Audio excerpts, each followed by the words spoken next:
మట్కాలు పేకాటలను అన్నింటిని నిషేధించిన తెలంగాణ రాష్ట్రంలో వ్యసనపరులకు తావు లేదు అని చెప్పి పదే పదే కేసీఆర్ గారు అదేవిధంగా కొంతమంది అధికారులు చెప్తూ వచ్చారు. కానీ మొదటి నుంచి రాష్ట్ర ప్రభుత్వాన్ని విచారణ అధికారులను నేను అప్రమత్తం చేస్తూనే వస్తున్నా.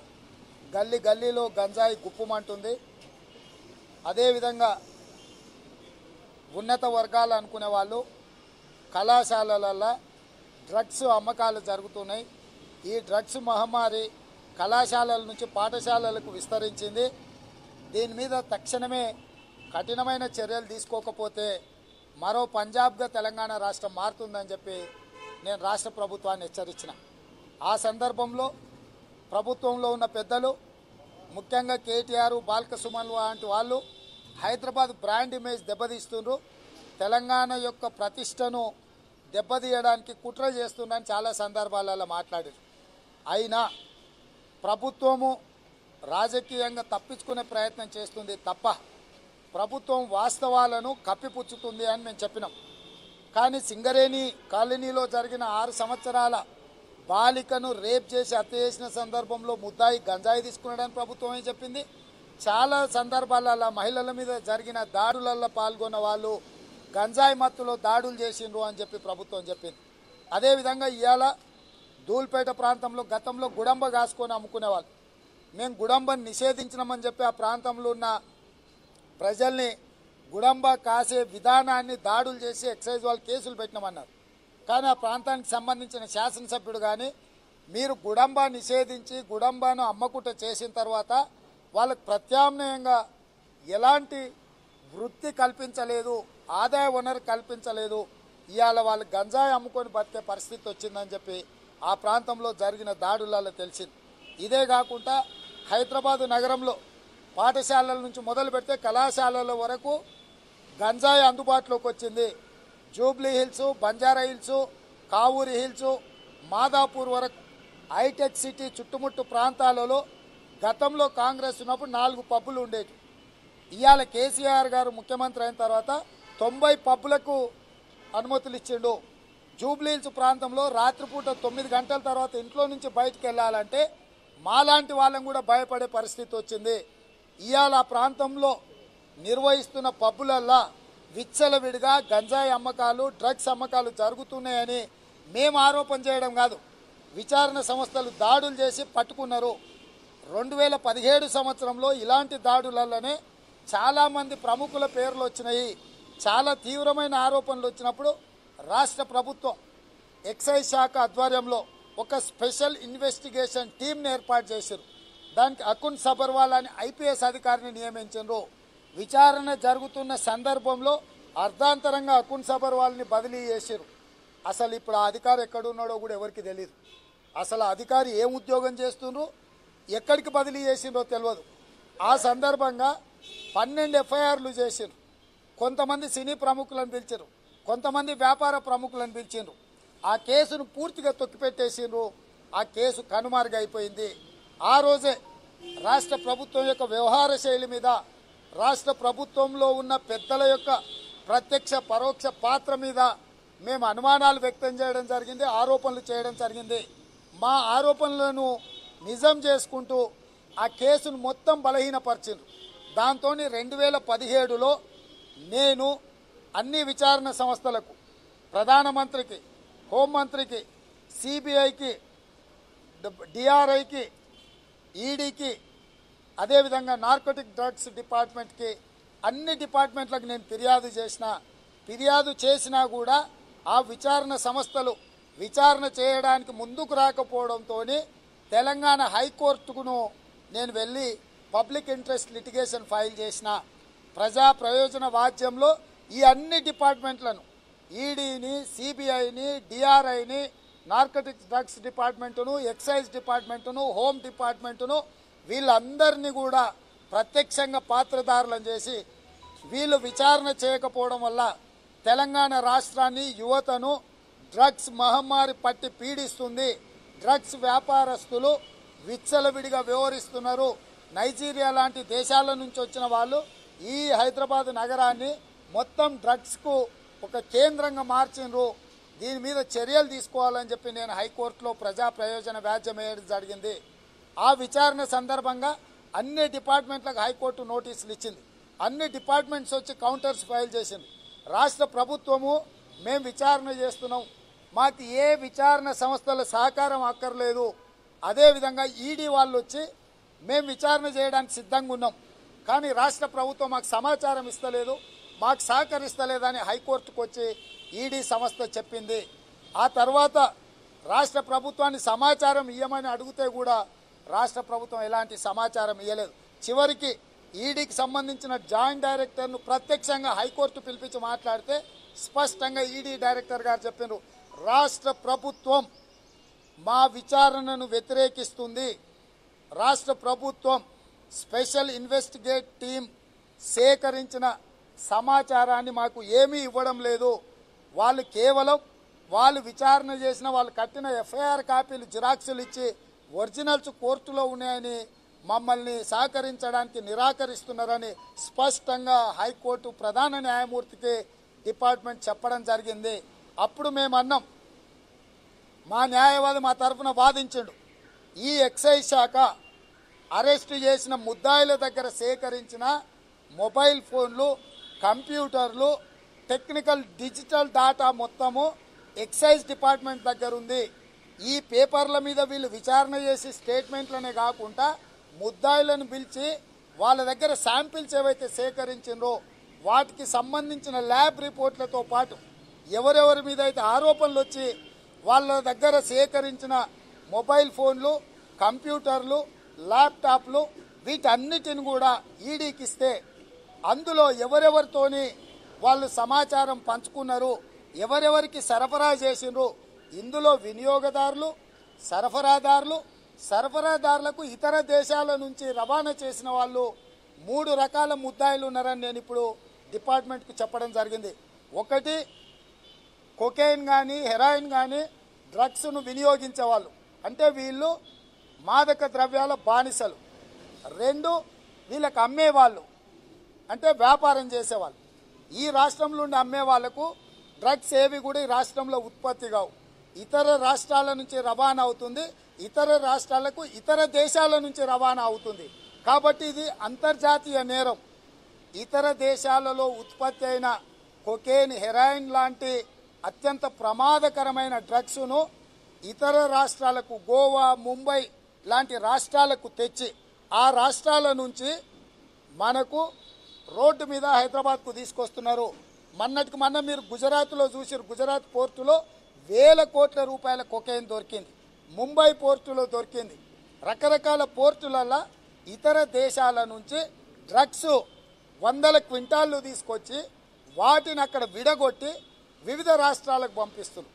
వివిధ రాష్ట్రాల నుంచి ఈ సరఫరాదారులు హైదరాబాద్కు తీసుకొచ్చి అమ్ముతున్నారు.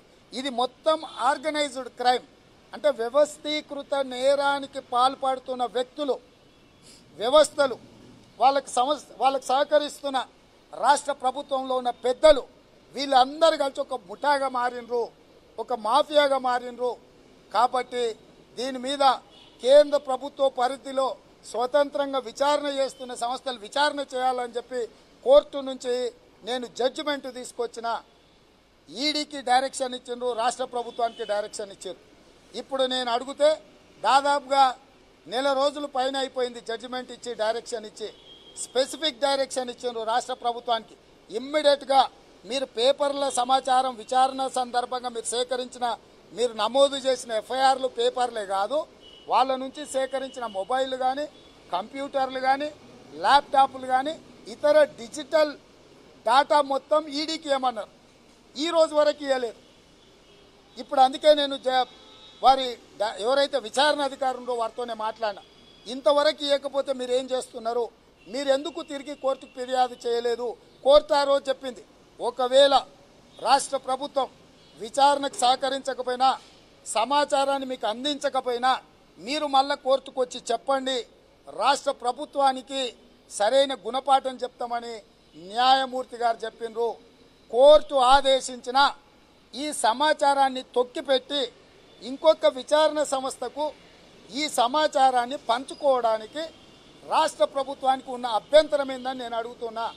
ఎక్సైజ్ డిపార్ట్మెంట్లో ఉండే అధికారులు కావచ్చు, మంత్రులు కావచ్చు, ఈ రాష్ట్రానికి ముఖ్యమంత్రిగా వ్యవహరిస్తున్న కేసీఆర్ నేను అడుగుతున్నా. మొన్ననే మీరు అన్నారు ఈ డ్రగ్స్ ఎక్కువ పెరిగిపోయింది, యువత బానిసలుగా మారుతుంది, కాబట్టి ఒక స్పెషల్ ఏజెన్సీని ఏర్పాటు చేస్తున్నానని సివి ఆనంద్ గారిని, 2 ఐపీఎస్ అధికారులను పెట్టి దాదాపుగా 1000 మందిని నియమించినాము. ఈ రాష్ట్రంలో ఉక్కు పాదం పెడతాము. డ్రగ్స్ సరఫరాదారుల మీద, వినియోగదారుల మీద, గంజాయి పండించేటోళ్ళ మీద కఠిన చర్యలు తీసుకుంటామని ముఖ్యమంత్రి గారు చెప్పారు. నేను అనుకునేదో మార్పు వచ్చింది మా సార్ దగ్గర అని, కానీ ఏమీ మారలే, మాటలే మారినాయి. గతంలో అసలు ఇయ్యనుపో, అసలు తెలంగాణలో గంజాయి లేదు, డ్రగ్స్ లేదు, చాలా అద్భుతమైన రాష్ట్రం అని చెప్పిండు. చివరికి 2016 నుంచి మేము ఏదైతే ఆరోపణ చేసినామో కేసీఆర్ ఒప్పుకున్నాడు. అవును, హైదరాబాద్లో గంజాయి అమ్ముతురు, డ్రగ్స్ వినియోగిస్తురు, దీనికి బానిసలు అవుతురు, దీని మీద చర్యలు తీసుకుంటా అని ఇప్పుడు మాట్లాడుతున్నారు. అంటే వారి వ్యవహార శైలి ఎట్లుందంటే దొరగారు లేచినప్పుడే ఊరుకు తెల్లారినట్టు ఉంది. సార్ పొద్దుగాల 6 గంటలకు సూర్యుడు ఉదయిస్తాడు, ఇది తెల్లారినట్టు అంటే కాదు, నేను 12 గంటలకు మధ్యాహ్నం లేస్తే కదా గప్పుడే ఊరుకు తెల్లారింది అన్నట్టు వ్యవహారం ఉంది. మేము 5 ఏళ్ల నుంచి ఏం చెప్తున్నామో 2020 మేము 2016 నుంచి చెప్పిన దాన్ని 2022లో కేసీఆర్ గారు ఆ మాట మాట్లాడుతున్నారు. 6 ఏళ్ల తర్వాత సగం హైదరాబాదు మత్తులో జోగుతుంటే, కళాశాలలలో విచ్చలవిడిగా గంజాయి తాగుతుంటే నియంత్రించి చర్యలు తీసుకోవాల్సిన రాష్ట్ర ప్రభుత్వం ఆ చర్యలకు చేపట్టకుండా ఇప్పుడు 1000 మందిని ప్రత్యేకంగా ఒక విభాగాన్ని ఏర్పాటు చేసిన సంతోషం. మరి ఇది జాతీయ స్థాయిలో పేరెన్నికగన్న విభాగము, అంతర్జాతీయ స్థాయిలో విచారణ చేయడానికి అధికారులు ఉన్నారు. వాళ్ళు అన్ని డిపార్ట్మెంటును సమన్వయం చేసుకొని ఈ డ్రగ్స్ సరఫరాదారుల మీద ఉక్కుపాదం మోపుతాము, జైలుకు దోలుతామని అంటే ఎందుకు రాష్ట్ర ప్రభుత్వం సహకరిస్తలేదు, సమాచారం ఇస్తలేదు? దీని వెనకాల ఉన్న గూడు పుటానేంది? దీని మీద వైట్ ఛాలెంజ్ నేను చేసినప్పుడు మొదట కేటీఆర్ గారు అన్నారు, ఏ సవాళ్ళనైనా మేము సిద్ధం, ఏ విచారణకైనా సిద్ధం, ఏ రకమైన పరీక్షలకైనా సిద్ధం అన్నాడు. సరే అని నేను విశ్వేశ్వరరెడ్డి గారు కేటీఆర్ గారికి వైట్ ఛాలెంజ్ విసిరినాం. ఏందయ్యా వైట్ ఛాలెంజ్ ఉద్దేశం అంటే, మేము పోయి మా రక్తము, మా ఎంట్రుకలు, మా నమూనాలు ఇచ్చి మేము ఎలాంటి డ్రగ్స్ తీసుకుంటలేమని యువతకు ఆదర్శంగా ఉండాలనుకున్నాం. ఇప్పుడు చెట్ల సంతోష్ ఉన్నాడు, చెట్లు నాటి గ్రీన్ ఛాలెంజ్ అని ఆయన చెట్లు నాటుతున్నాడు, దానికి ఆయన గ్రీన్ ఛాలెంజ్ అని పెట్టిండు. అంటే ఒక్కడు నలుగురికి ఆయన ట్యాగ్ చేస్తే ఆ నలుగురు చెట్లు నాటి ఆ నలుగురు మళ్ళీ నలుగురికి 16కు సేమ్ అట్లనే ఒక వైట్ ఛాలెంజ్ విసిరినాం.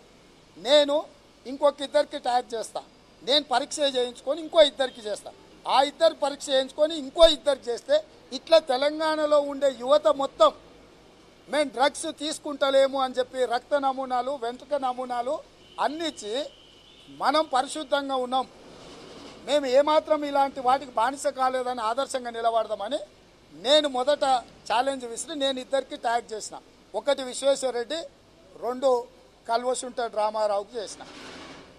అప్పటి వరకు సవాలు విసిరి సై అని నేను ఎప్పుడైతే ఆయన ట్యాగ్ చేసినో ఎంబడే కోర్టుకు పోయిండు. ఇట్లాంటి సవాళ్ళు నాకేదు, మీరు స్టే ఇవ్వండి, నన్ను రేవంత్ రెడ్డి ఇట్లాంటుండు అట్లాంటుండు, స్టే ఇవ్వండి అని ఇవాళ కోర్టులో స్టే తెచ్చుకున్నాడు.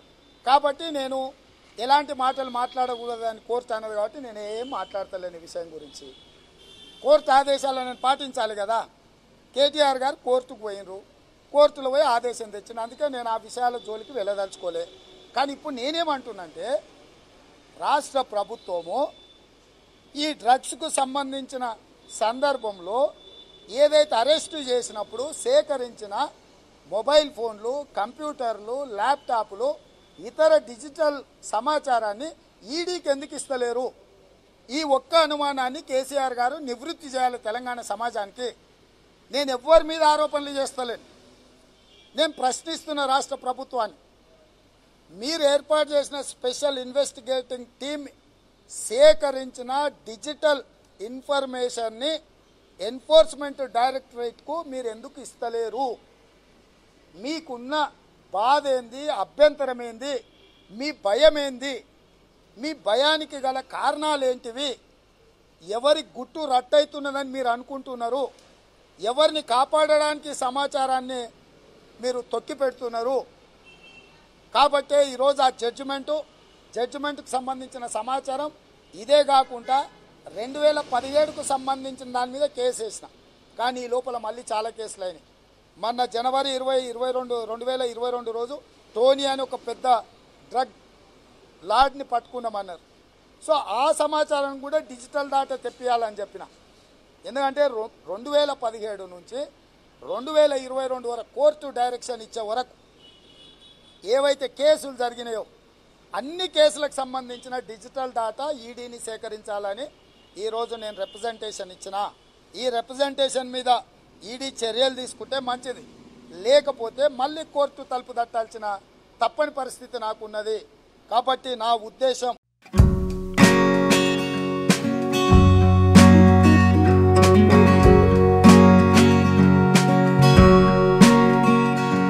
హాయ్ ఫ్రెండ్స్, మా టుడే టుమారో యూట్యూబ్ ఛానల్ చూస్తున్నందుకు చాలా థ్యాంక్స్. మరిన్ని లేటెస్ట్ వీడియోస్ కోసం వెంటనే సబ్స్క్రైబ్ చేయండి.